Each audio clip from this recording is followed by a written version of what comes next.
So what do A and B stand for in a hyperbola?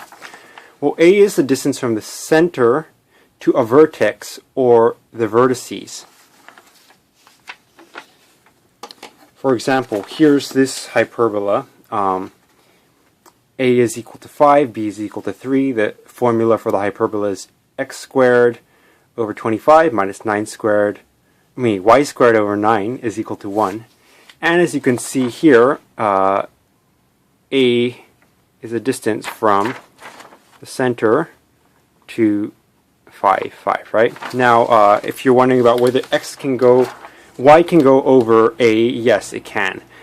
So A is a distance from the center to the vertices if the hyperbola opens up on the y-line, which would make it a vertical hyperbola, looking like that. These are set just for x.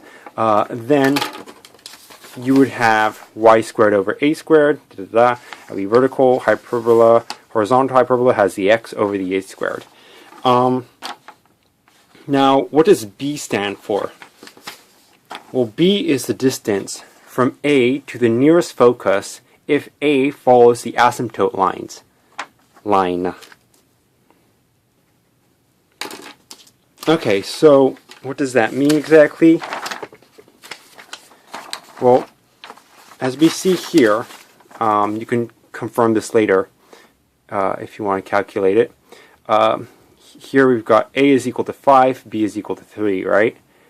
And the focus of this hyperbola is a squared plus b squared is equal to 25 plus 9 square root of 34, which is 5.83, etc., etc. Negative or positive. And that would be, of course, on the x-line, right? X-axis. So, if we take the value of A, here I cut out a second, you can see that this is the same unit of measurement as this graph paper. Now I cut out this so I can use it, a second one so I can use this as a ruler, and you can see here if we go down from 0 to 5 on the asymptote, and that's 5 units there, right? Now from that point, you turn up to the focus, just like a Pythagorean theorem triangle. You'll see that, wait, it's right there. See that here to there is 3 units. Go back a bit. So that's 3 units there. That is the value of B on this formula. So what it is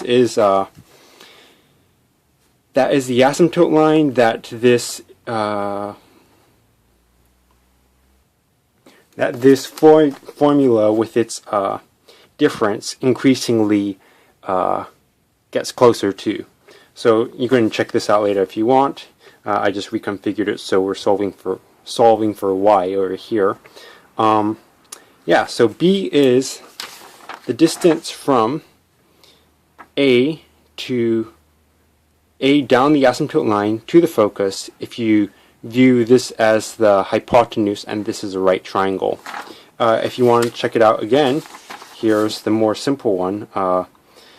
You have A is 3, B is 5. You're going to have 5 as the focus because foci is 9 plus 16 is 25, right? Square root of 25 is 5. So plus or minus 5 is going to be the focus. Now we can measure this. Now just do on the paper, on the whatever here. We can maybe zoom in. Okay, there we go. And here you can see from 0 to 3 is right there. And now the B value from A value to the focus is 4, which is the B value.